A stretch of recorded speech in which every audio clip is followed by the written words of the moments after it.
बीड प्रकरणामध्ये या बाबतीमध्ये मी अधिक न बोलणं, मला वाटतं की आपल्या सगळ्यांना माहित आहे की शेवटी आता तपास सुरू आहे।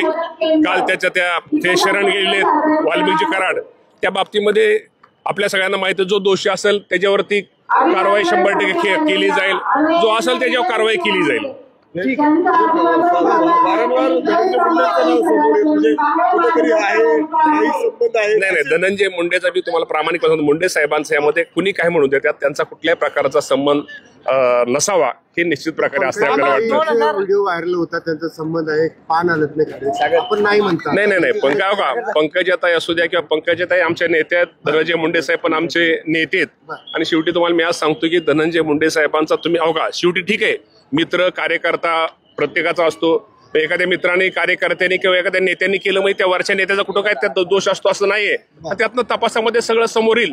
पण मी तुम्हाला प्रामाणिकपणे सांगतो, धनंजय मुंडे साहेबांचा या बाबतीमध्ये त्यामध्ये कुठल्याही प्रकारचा संबंध नसावा हे मला पहिल्यांदा 2025 मध्ये मामा काय पाहायला मिळेल मंत्री म्हणून? 2025